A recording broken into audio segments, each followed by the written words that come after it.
Hi, my name is Elyse Lewis, and today I'm reading James Mayhew Presents Ella Bella Ballerina and A Midsummer Night's Dream.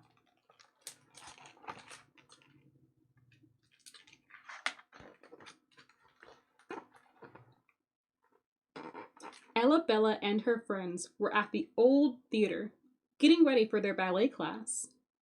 Today, my darlings, you can try on some costumes, said their teacher, Madame Rosa. Everyone tried on something different. Ella Bella chose a fairy costume with little purple flowers. You all look wonderful, said Madame Rosa. Now we need some music.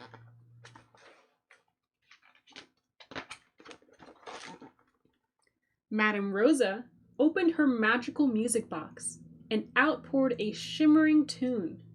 This is A Midsummer Night's Dream by Felix Mendelssohn, she said. It's based on Shakespeare's story about fairies and elves. There is even a fairy king and queen. It does sound just like fairy music, said Ella Bella dreamily. Let's all dance like fairies and elves, said Madame Rosa.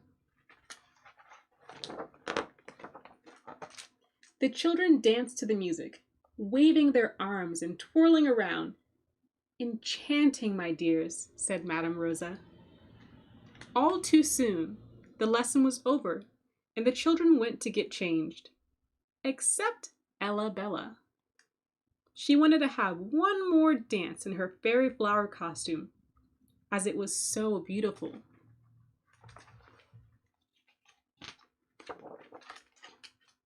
Ella Bella opened the lid of the music box. As the fairy tune played, she began to dance. Psst, someone called. Ella Bella saw an elf smiling at her. May I borrow those flowers in your hair? I have searched the world over for them. My name is Puck, said the elf. Oberon, king of fairyland, needs those flowers to win back the heart of Titania, his fairy queen. It seems she no longer loves him. Instead, she spends all her days playing with fairies and elves. What will the flowers do? Asked Ella Bella. They are magic flowers, and they will help with some midsummer mischief, said Puck. Now take my hand, fairy child. Oberon awaits.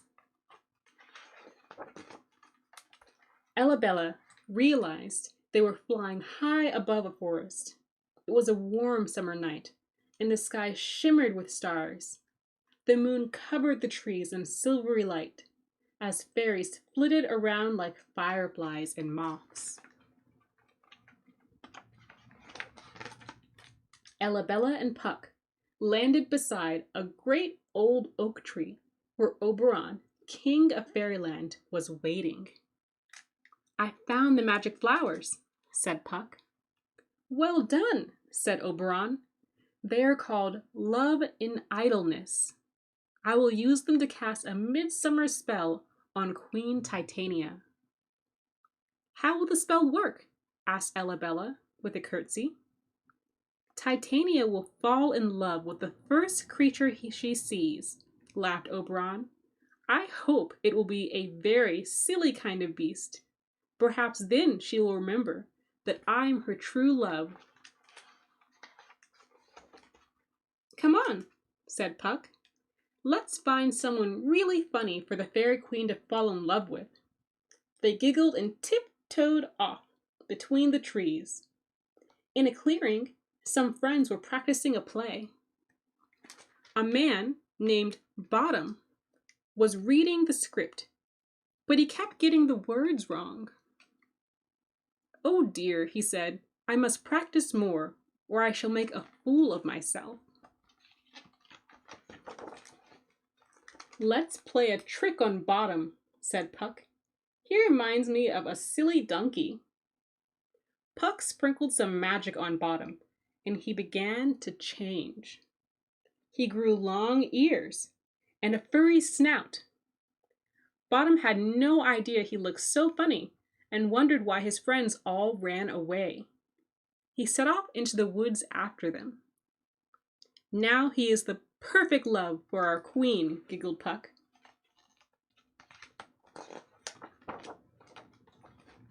Bottom found a grove filled with flowers. There slept the beautiful fairy queen Titania. She was surrounded by fairies singing. Oberon had already put the magic flower juice upon Titania's eyes.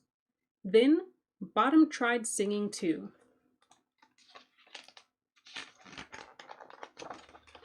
Titania awoke to Bottom braying, "Oh, my lovely," she said as she stroked Bottom's ears and gazed into his eyes. It was quite clear that Titania was in love with him. They danced under the moon, and then at last fell asleep in each other's arms. "They look so silly," giggled Elabella and Puck. Oberon appeared. "Yes, and when Titania awakes, she will hope this donkey was only a midsummer dream," he smiled. "Now, remove the spell from the foolish Bottom." Puck waved his hands, and Bottom's donkey ears vanished, and his own face was restored. He ran off to find his friends. Already, the moon was fading, and the sky was growing pale. When Titania awoke, she saw Oberon and smiled. "Oh, my dearest king, I am so glad to see you," she said. "I dreamed I was in love with a donkey." "My queen," said Oberon, "will you stay with me always?" "Always, my love," said Titania. Midsummer night was over, and everything was back as it should be. "And now, farewell, Fairy Elabella," said Puck. "And thank you."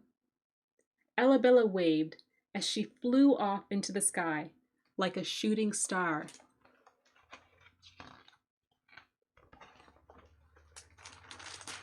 The music stopped, and Elabella saw she was back in the old theater. There on the floor were the magic flowers. She carefully picked them up. Madame Rosa came to see how she was doing. "Here you are," said Elabella, handing her the flowers. "Thank you," said Madame Rosa. "Now hurry out of your costume. Your mother is waiting. It will soon be dark, and that's fairy time."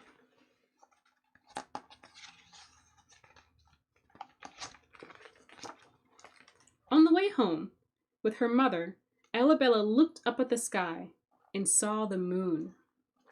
Suddenly, a shooting star flew across the sky. She smiled as she thought of the fairy king and queen and her new friend Puck.